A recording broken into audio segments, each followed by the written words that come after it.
யாக்கோபே உன்னை தத்தளிக்க பண்ணுவார் இல்லை, இஸ்ரவேலே உன்னை கலங்கிட பண்ணுவார் இல்லை. யாக்கோபே உன்னை தத்தளிக்க பண்ணுவார் இல்லை, இஸ்ரவேலே உன்னை கலங்கிட பண்ணுவார் இல்லை. உன்னை ரட்சிக்கவும் உன்னை தப்புவிக்கவும் நான் உன்னோடு இருக்கின்றேன். உன்னை ரட்சிக்கவும் உன்னை தப்புவிக்கவும் நான் உன்னோடு இருக்கின்றேன். நீ தீங்கில் இருந்து தப்புவாய், சுகித்து அமர்ந்திருப்பாய். தீங்கில் இருந்து தப்புவாய், சுகித்து அமர்ந்திருப்பாய்.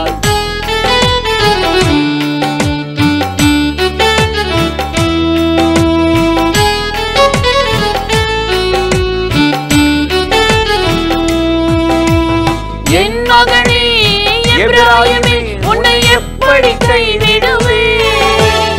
என் மகனே எபிராயிமே உன்னை எப்படி கைவிடுவேன்? உருக்கமாயிரங்குவேன், உன் புலம்பலை நான் கேட்டேன். உருக்கமாயிரங்குவேன், உன் புலம்பலை நான் கேட்டேன். உன்னை ரட்சிக்கவும் உன்னை தப்புவிக்கவும் நான் உன்னோடு இருக்கின்றேன். உன்னை ரட்சிக்கவும் உன்னை தப்புவிக்கவும் நான் உன்னோடு இருக்கின்றேன். நீ தீங்கில் இருந்து தப்புவாய், சுகித்து அமர்ந்திருப்பாய். தீங்கில் இருந்து தப்புவாய், சுகித்து அமர்ந்திருப்பாய்.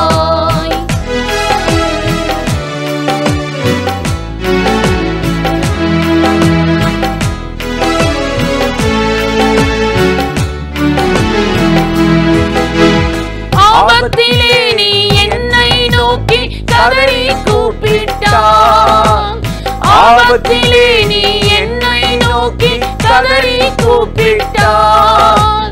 பலத்தவன் கைகளில் இருந்து உன்னை நானே விடுவிப்பேன். பலத்தவன் கைகளில் இருந்து உன்னை நானே விடுவிப்பேன். உன்னை ரட்சிக்கவும் உன்னை தப்புவிக்கவும் நான் உன்னோடு இருக்கின்றேன். உன்னை ரட்சிக்கவும் உன்னை தப்புவிக்கவும் நான் உன்னோடு இருக்கின்றேன். நீ தீங்கில் இருந்து தப்புவாய், சுகித்து அமர்ந்திருப்பாய். தீங்கில் இருந்து தப்புவாய், சுகித்து அமர்ந்திருப்பாய்.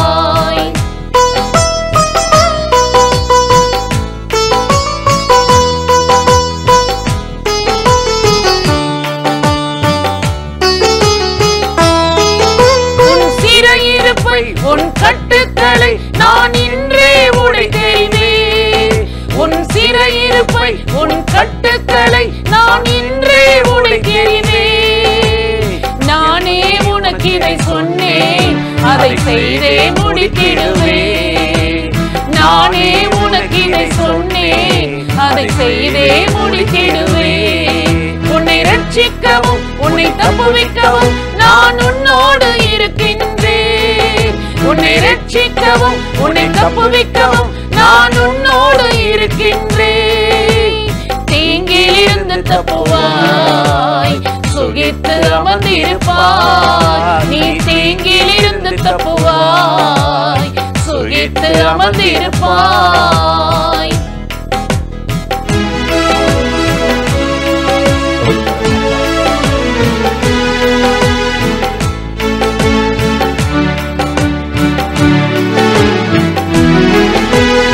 உலர்ந்து போன எலும்புகளை நான் உயிர் பெற செய்திடுவேன்.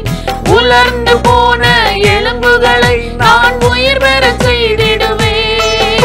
அதில் ஆவியை அனுப்பிடுவேன், பெரும் சேனையை எழுப்பிடுவேன். அதில் ஆவியை அனுப்பிடுவேன், பெரும் சேனையை எழுப்பிடுவேன். உன்னை ரட்சிக்கவும் உன்னை தப்புவிக்கவும் நான் உன்னோடு இருக்கின்றேன். உன்னை ரட்சிக்கவும் உன்னை தப்புவிக்கவும் நான் உன்னோடு இருக்கின்றேன். நீ தீங்கில் இருந்து தப்புவாய், சுகித்து அமர்ந்திருப்பாய். தீங்கில் இருந்து தப்புவாய், சுகித்து அமர்ந்திருப்பாய். யாக்கோ யாக்கோபே உன்னை தத்தளிக்க பண்ணுவார் இல்லை, இஸ்ரவேலே உன்னை கலங்கிட பண்ணுவார் இல்லை, யாக்கோபே உன்னை தத்தளிக்க பண்ணுவார் இல்லை, இஸ்ரவேலே உன்னை கலங்கிட பண்ணுவார் இல்லை. பிரியமானவர்களே, ஆண்டவராகிய இயேசுவின் நாமத்தினாலே இந்த காலை நேரத்தில் இயேசுவை தினம் பார்ப்போம் என்ற இந்த நிகழ்ச்சியின் மூலமாக உங்களை சந்திப்பதில் மிகுந்த மகிழ்ச்சி அடைகிறேன். கர்த்தர் நல்லவர், கிருபையும் இரக்கமும் நிறைந்தவர். இந்த நாளிலும் கட்டாயம் நம்மை ஆசீர்வதித்து கிருபையால் நிரப்பி நடத்துவார். இன்றும் கூட ஒரு வசனத்தை உங்களுக்கு சொல்லி சில வார்த்தைகளை உங்களோடு பகிர்ந்து கொண்டு ஜெபிப்பது நல்லது என்று உணர்ந்தேன். 1 சாமுவேல் 2ஆம் அதிகாரம் 7வது வசனத்தில் அன்னாளுடைய பாட்டு. அன்னாள் அவளுக்கு ஒரு பிள்ளையை குழந்தை கொடுத்தவுடனே அவள் கர்த்தரை துதித்து பாடுகிறாள். எவ்வளோ ஒரு நன்றி நிறைந்த உள்ளம் பார்த்தீங்களா? நம்மளாக இருந்தால் நேரமில்லை, அடுத்த வருஷம் வர்றோம், ஏதாவது ஒரு காணிக்கை வச்சிட்றோம், பொருத்தனை பண்ணிக்கிட்டோம், பொருத்தனை பண்ணாலும் நிறைவேற்ற மாட்டோம். ஆமாம், இந்த அம்மா ஒரு ஆண் பிள்ளையை கொடுத்தாள், கர்த்தருக்காகவே கொண்டு போய் விடுவேன் வளர்ப்பேன்னு சொல்லி போய் ஆலயத்தில் விட்டு ஆண்டவரை துதிக்கிறாங்க. என்ன துதிக்கிறாங்க? கர்த்தர் ஒருவரே ஐஸ்வர்யவனாக்குகிறவரும் தரித்திரமடைய செய்கிறவரும், கர்த்தர் ஒருவரே உயர்த்துகிறவரும் தாழ்த்துகிறவரும். எல்லாம் அவர் தான். நீங்கள் பணிந்து அடங்கி அவர் காட்டின வழியில் நடந்தீங்கன்னா உங்களுக்கு மேன்மை. அதை விட்டுட்டு ஏழ்மையாக இருக்கும்போது, பற்றாக்குறையாக இருக்கும்போது ஒரு வாழ்க்கை, கொஞ்சம் உயர்ந்த உடனே நான் யாரையும் மதிக்க மாட்டேன், என்னுடைய பழக்க வழக்கெல்லாம் இனி அவங்களோடு இருக்காது, என்னுடைய போட்டியெல்லாம் இப்போ இங்கே யாரும் கிடையாது. ஒருத்தர் சொல்கிறார், ரொம்ப ஆச்சரியப்பட்டேன். ஏன் எனக்கு காம்படிஷன்லாம் இன்றைக்கி கிறிஸ்தவங்க இல்லை, சினிமா ஆட்களோடு தான் எனக்கு. அவங்கள விட நான் நல்லா உயர்ந்துருவேன். பெருமை. கர்த்தர் ஒருவரே ஐஸ்வர்யம் அடைய பண்ணுகிறவரும் தாழ்த்துகிறவரும் உயர்த்துகிறவரும் தரித்திரம் அடைய செய்கிறவரும் இருக்குது. இன்றைக்கு நம்ம வாழ்க்கை எப்படி இருக்குது? கர்த்தருக்குள்ளே ஒழுங்காக இருக்கிறோமா?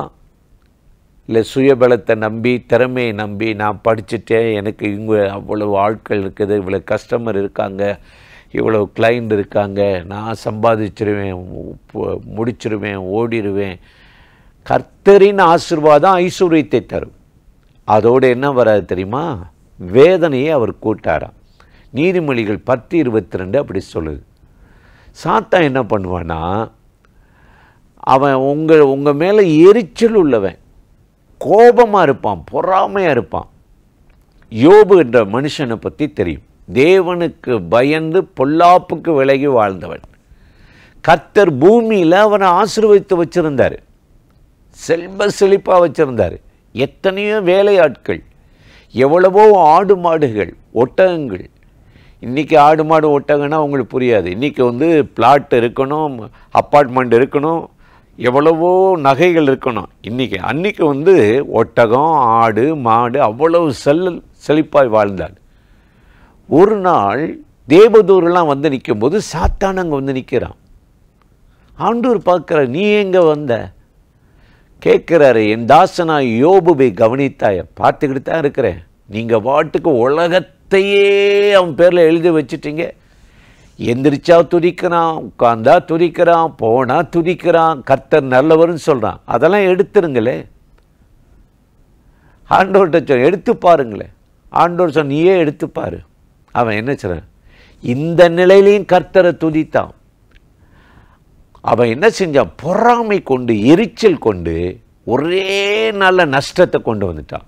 ஒட்டகங்கள் எல்லாம் போச்சு, ஆடு மாடு போச்சு, வேலையாட்கள் போனாங்க, பிள்ளைகள் வீடு இடிந்து விழுந்து இறந்து போனாங்க. நஷ்டம், அடிமேல் அடி. ஆனால் கர்த்தரை துதிக்கிறது அவன் விடலை. என்ன வந்தாலும் சரி, கர்த்தர் ஒருவரே ஐஸ்வர்யம் அடைய பண்ணுகிறவர், கர்த்தர் ஒருவரே தரித்திரம் அடைய செய்வர். கர்த்தர் கொடுத்தார், கர்த்தர் எடுத்தார், துதித்தான். நடந்தது என்ன தெரியுமா? சாத்தான் வெட்கப்பட்டு போனான்.